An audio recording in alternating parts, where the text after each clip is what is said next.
It's finally here. Welcome to the Miracle Zone.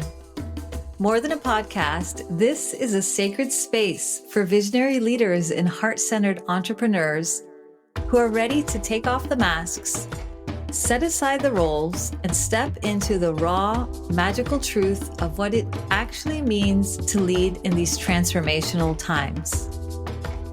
More than just building a business and a brand, you know that you're also here to share your medicine, lead a movement, and leave a legacy.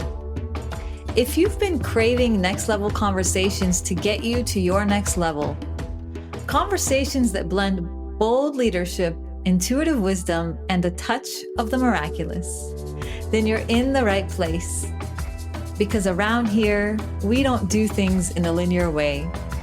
Whether you're already running a thriving business, leading a dream team, and impacting millions, or you're still on your way there, here we'll break free from the old ways of doing things and step into a multidimensional way of creating and leadership. Because in the Miracle Zone, we explore the intersection of business, leadership, and frequency. It's where strategy meets soul, and where visionary ideas become reality. And they happen in a snap. I'm Katerina, your host, guide, and bridge between the practical and the mystical in life and business. I'll share insights, channeled guidance, and heart-opening stories from pioneering leaders like you who are living at the edge and reshaping the way that we lead in this new world. So if you're ready to tap into your miracle frequency, to embrace the heart-led leadership that changes everything, then join me. Because this, my love, this is the Miracle Zone. I ask, I see, I know, I trust, I be. Hello, lovelies, and welcome to another episode of the Miracle Zone podcast. And I am so excited that maybe you can hear it in my voice. I was just giggling to be here with an amazing guest today, Krista Kathleen. And Krista Kathleen, hi, Krista. You want to just introduce your voice into the space? Yes. Hi, Katerina. Thank you for having me on the Miracle Zone podcast. I know that you have been working so hard for, I think, at least a year getting this set up. So to finally be a guest on it's such a gift. Thank you. Thank you. Thank you. Yes, it's been a beautiful process of just letting it land. And I'm so grateful to have you as our very first guest. So that feels like a big honor for me. And I wanted to just give people a little bit of context for who you are. So Krista is the founder of the Born to Coach Training Academy. And who she is to me is a dear friend. And she is also a dear mastermind sister. We are in a mastermind together. And so we have been having the most amazing conversations over the past year about all sorts of business building, leadership topics, energetics. I think we've covered it all, relationships. And one of the things that kept rising up in our conversations was this theme, which is what we're going to focus on today for this podcast episode, of the inner game of growing a team. Because Krista's been on an amazing journey of doing this in her business. And there have been so many amazing lessons, and we've had such beautiful conversations. And so I invited her, hey, why don't you just come on the podcast and let's share these conversations and these learnings with others. And so she graciously said yes. And I am so, so happy to have her here and to do a little bit of behind the scenes on, what's been going on in her business and her team building and her leadership game. And we're all privileged to have a little bit of a sneak peek into that. So Krista, I want to start off first by just inviting you to share a little bit about what you do, who you serve. Just give us a little bit of insight into the business itself before we go on the back end and have a bit of a sneak peek of what's been going on for you. Yes, of course.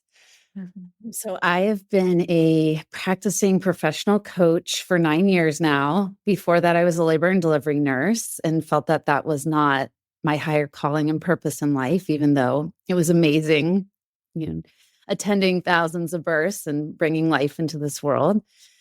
And so, yeah, I became a life coach. And then a couple years into that journey, I built my entire business from my intuition and co-creating with Source. And so the universe told me that they wanted me to start my own life coach training program and to have it be ICF accredited. ICF stands for International Coaching Federation. They're the top credentialing center in the world for coaches and coach training programs. And so, yeah, I went on that journey to create the Born to Coach Training Academy. It opened up in October of 2021. And it was the hardest and scariest thing I've ever done, but it's been so rewarding. I truly believe that the world needs more professional coaches in it, and the world would be a better place with more people having coaching skills. And so I do that full time now. I have anywhere between 20 to 40 students that I train in a year.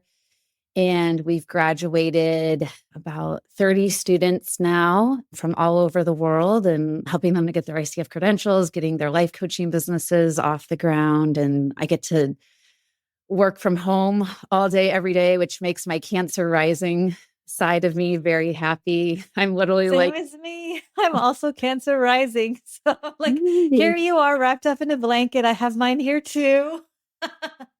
I have I to be love it. cozy and comfortable all day. So yeah, I'm like literally in a blanket right now. Most of the time I'm working in my bathrobe, my fuzzy bathrobe and my slippers. And I'm so content. I'm so happy.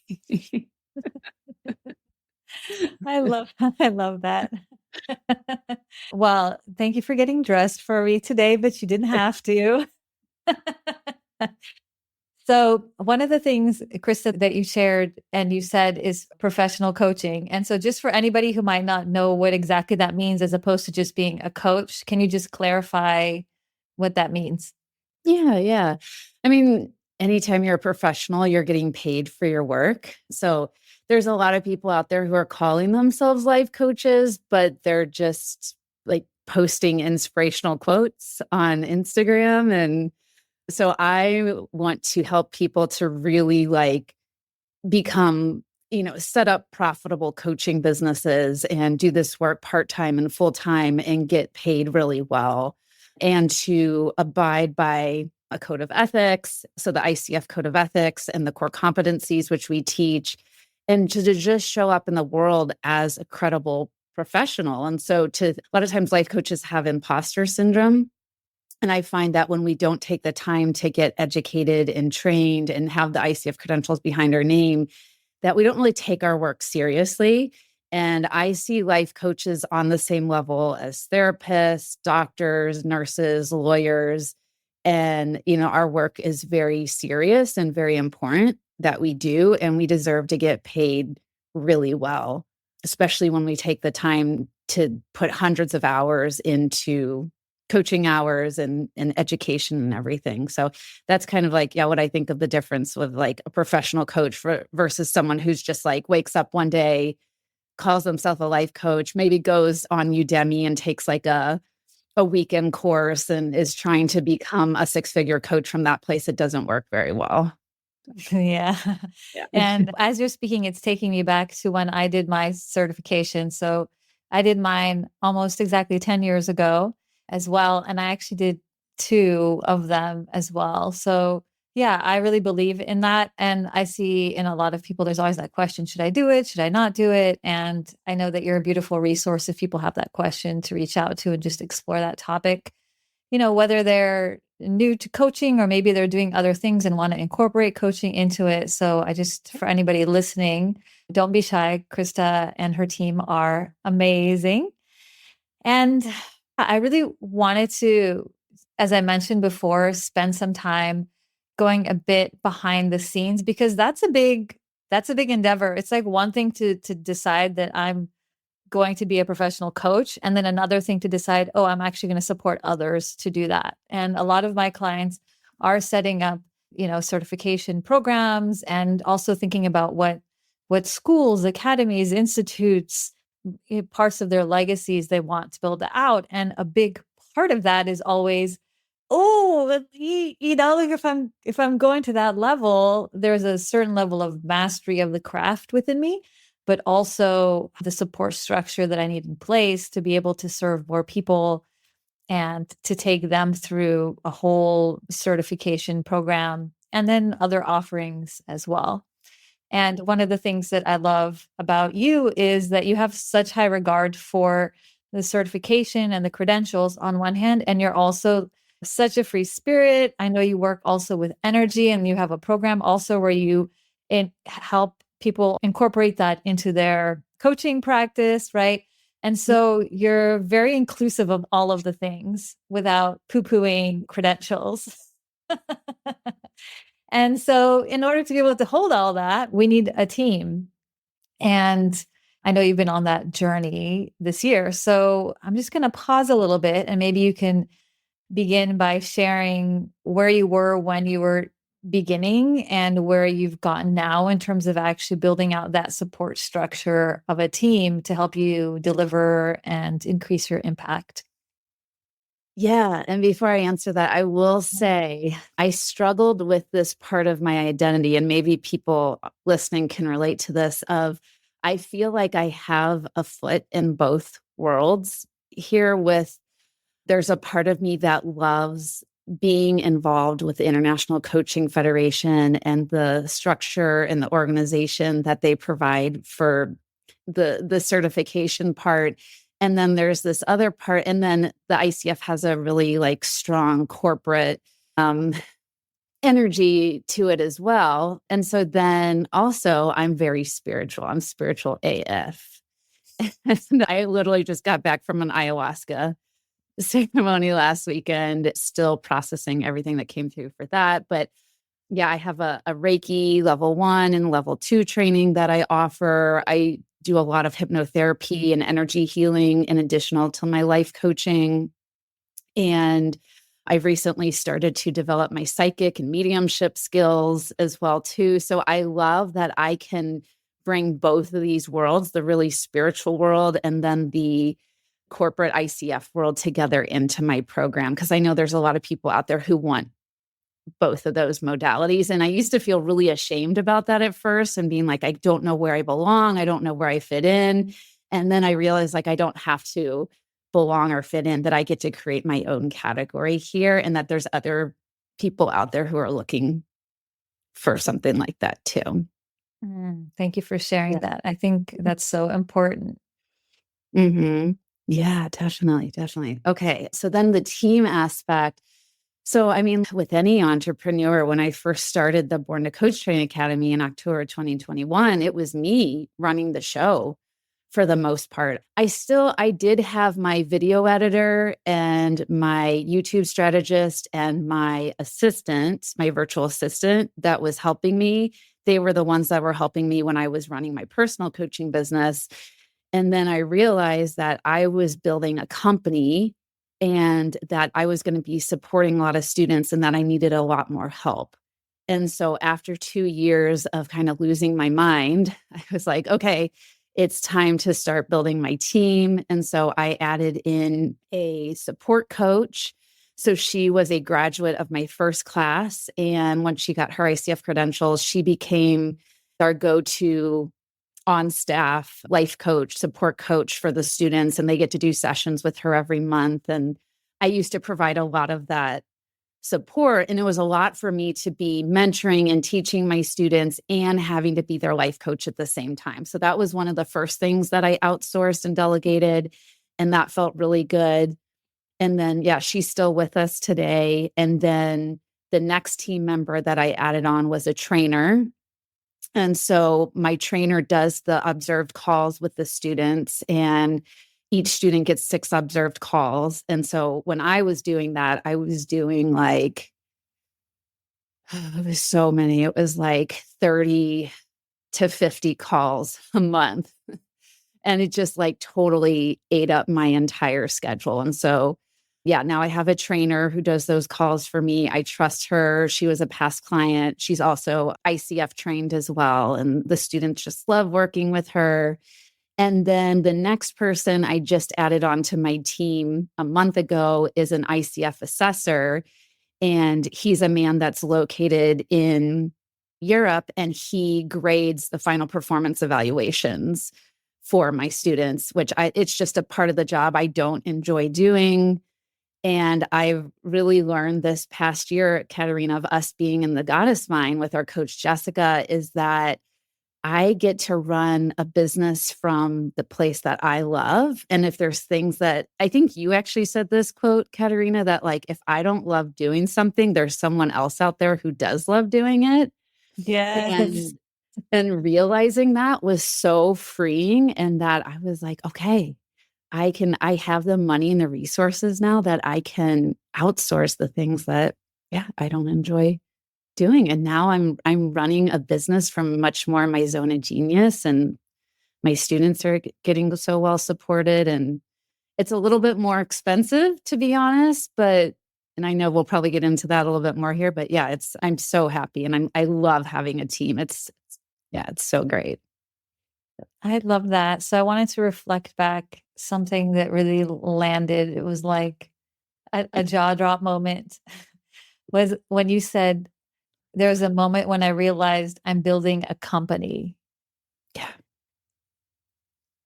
So I just want to honor that moment because I think we all have that moment. And it's a defining moment between, being a solopreneur and a business owner and then an entrepreneur and then a CEO, right? There's this whole journey that we go on. And at one point, there's like that internal shift. And then we start making decisions from a very different place, right? Yeah. And so I love how you share that. And even just in you speaking about it, it was like I could feel the gravitas of that moment. And it's what gives us the audacity and the courage to invite more people in because it can be a scary thing to do. So I'm wondering, what came up for you as you were bringing in new people onto the team and making that decision. Yeah.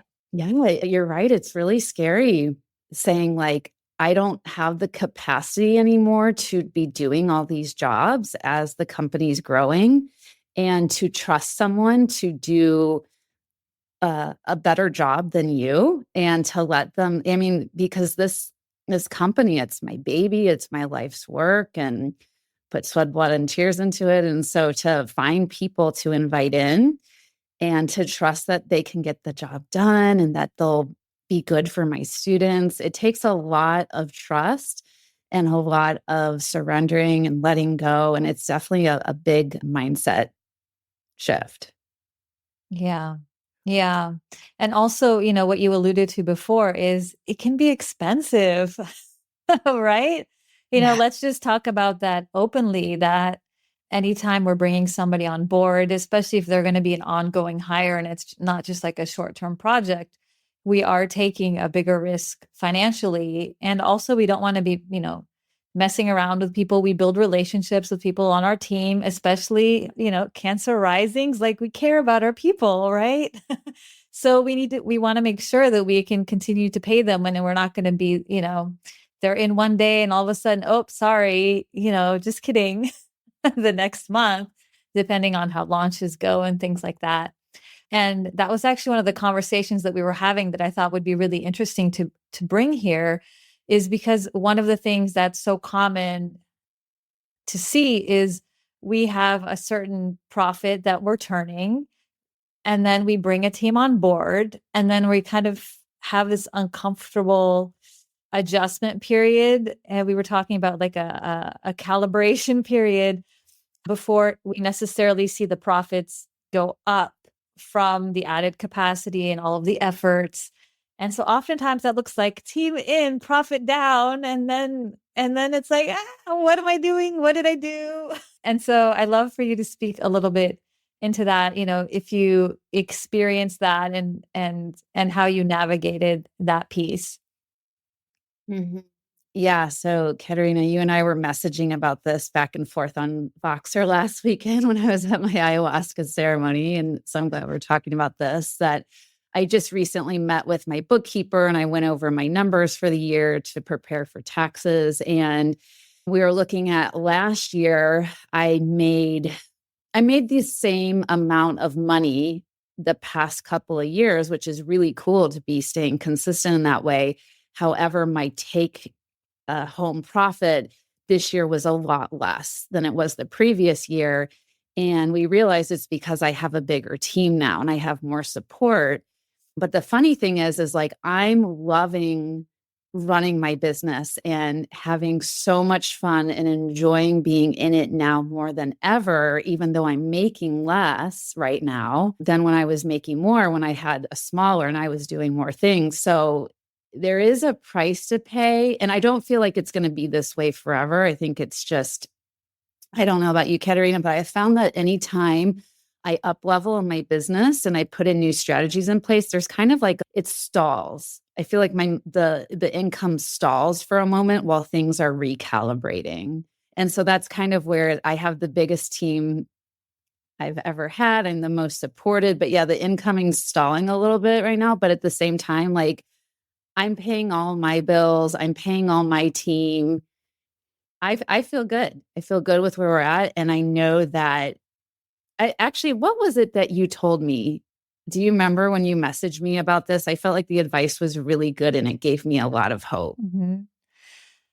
Yeah. So I think I shared two things with you, which I'm happy to share with the listeners. So I think the first thing is, I think it's really easy for us to focus on the short term instead of the long term. And we see a lot of people coming into starting a new business, into the coaching space or whatever business it is, and going really hard. And maybe, some people don't see that many results, but some people do. And it's great motivation. It's like, whoa, I'm killing it. There's like the 6-figure goals and there's the 7-figure goals. And we're still having a very narrow-minded, shorter term framework where oftentimes it can be a lot of the foundational work we're doing and it's a slower build over time, but it's a more sustainable build and we don't burn out. So I know that you have a story of burnout.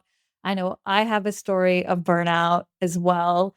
And so it's something that we're very intentional about. But the truth is that when we do experience burnout, then that really that affects our bottom line in a serious way. A lot of people decide they no longer want to do it anymore, or it takes a lot of time to heal, or we have high medical bills for that autoimmune, disorder that all of a sudden we have.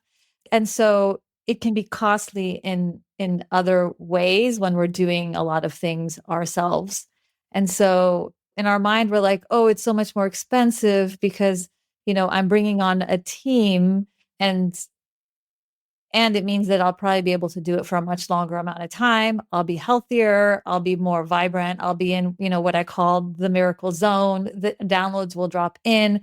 The magic will happen. I'll be in good energy for it. And the abundance and profits and overall magic will grow from there, right? Even if it's not a direct linear number growth that we see. So I think one of it was a little bit, I shared with you the opportunity cost of not doing it. It's like, okay, but then we'll be making maybe a lot of money for a short amount of time instead of like making increasingly larger amounts of money for a longer period of time, often setting up things that outlive us, right? That we live a legacy. We don't even need to be as involved and it keeps giving and growing and profiting. So that was one thing. And the second piece that I mentioned also was how important it is when you do decide to bring in a team to free up your time, what you're actually spending that time on, right? And so I think it's a balance of that, and I'd love to hear from you how it's played out in your life. But sometimes it's more for rest or for internal reflection or for being in the miracle zone, doing the miracle zone things that will bring about the magic in all the ways. And sometimes it's for rest or being with family, things we've been wanting to do and don't have enough time for. And also, it's like remembering, okay, I'm bringing in a team. And so that's two questions. Like, I'm making sure that I'm bringing in the right person who's great at what they're doing so that it's getting great results. And so it's like leveraging the impact and the profits that we can bring in. and the number of people that we're serving. And secondly, what am I spending my time on? Am I doing more sales, or am I creating space to create new offers, to bring in new revenue streams, right? And I think that's where we have that little, the plateau or stalling that you mentioned. It's like, oh, I was doing this and I brought people in, and now they're doing that. And now I have spaciousness and also more cost. Okay, but in that spaciousness, what is possible to be birthed that will then make that profit spike and make the impact number of people we reach spike very quickly once we get out of that turning point. So another thing that I would be curious to hear is, I know one of the other conversations that we had was around team and managing just more people on your team. And we were having a really beautiful conversation about team meetings and like, what do I do with all of these people? I'd love to hear from you. Yeah. Other kind of growth pieces that came to the fore as you were bringing more and more people onto your team. And yeah, any thoughts that you have to share with others who are listening who might be in a similar place of also bringing people on, but it's like, how do I manage all the, what do I do with them once they're on? So something that you and Jessica helped me with was starting team meetings, monthly team meetings. And I've been doing those for 3 or 4 months now, and they've been amazing. I was like really debating if it was something that was worth it, because then I was going to need to pay each person. And then it's an hour and a half out of my schedule, and I prepare notes ahead of time, but it's been so worth it. It's just really nice to have everybody meet at one time, and then, the communication's flowing and we can solve problems quicker. And then I find that the more that I operate from this place of team, that my students and everybody in the company benefits from that as well, too. So that's been such a huge value add. And I really appreciate your support with helping to figure out like how to structure that and what to talk about on the meetings. And I still would love to have you like come in and observe and see how we could improve that even further. And making sure, I think you said too, like everyone's really being in their role, in their miracle zone for each team member. But yeah, that's been so amazing and something I highly recommend for anyone who's running a company to have team meetings at least once a month. Mm-hmm. And I love that you mentioned that, because often what I find when I go on the back end of companies and businesses is either they're not really doing team meetings, and then so we don't benefit from some of the things that you mentioned. And also it's really hard to like build a culture, like a company culture, just through online Slack messages or Voxer or whatever. Or they have like way too many meetings and it's not effective. It's like, what systems can we put in place to streamline it? So I love that you have your magic monthly meeting, and it's feeling really, really good to you. And yeah, and it's something that, evolves over time and is part of us stepping into our miracle zone, and all of a sudden caring about our team and their miracle zone too. We get to spread that love and then identify the gaps on the team. And it's such a powerful practice. So thanks for mentioning that, because I think it's something that seems so like admin-y, like who wants to have team meetings? I don't know.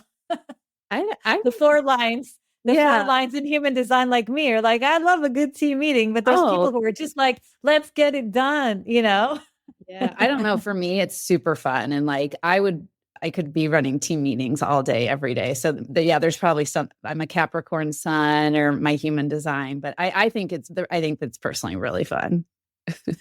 Amazing. So, Krista, thank you so much for coming on today and sharing some behind the scenes, behind the pulling back the curtain about the team growth in your business. It's been beautiful to watch you step into that. I'm sure the team will continue to grow. I know you have some new offerings coming up. Space has been created. We were talking about this earlier about space has been created for new things because you have a team. I know you have a new mastermind that you've created. And it's really just beautiful to watch you. So I wanted to invite everybody who's listening to check out Krista and the beautiful offerings of her training academy. And Krista, is there anything in particular you want to point people towards as a resource? Yeah. So I feel really called to work with people who feel that becoming a life coach may be a part of their bigger purpose and mission and life calling. And so if you feel that that's part of your life calling as well, or maybe you're already a business owner or a healer and you want to add coaching skills into what you're already doing, we can help train you at that professional transformational coaching level. And so we're currently enrolling new students in the Born to Coach Training Academy, and it's a 12-month program. It's online, and we teach you the ICF Code of Ethics, the ICF core competencies, how to structure a life coaching session. And semester 2 is all about the business side of things, marketing yourself as a coach, branding yourself as a coach, putting your coaching offer together.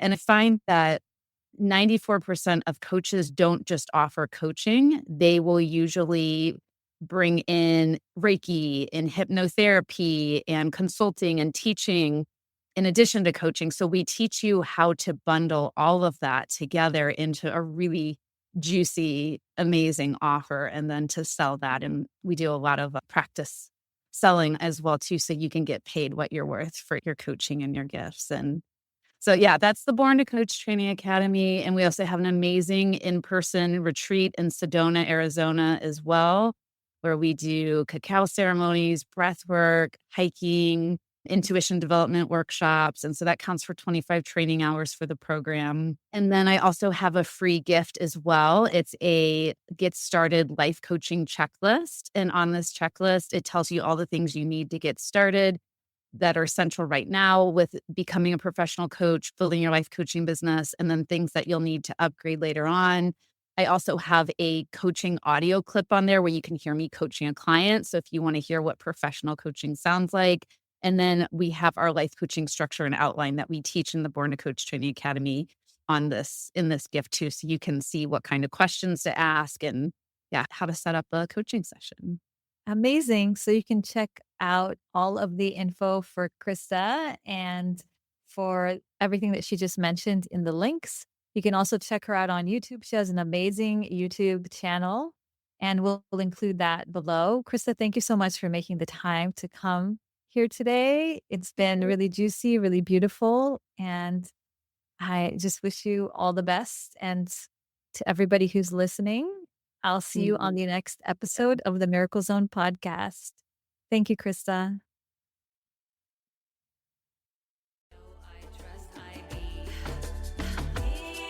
Thank you for tuning in to the Miracle Zone.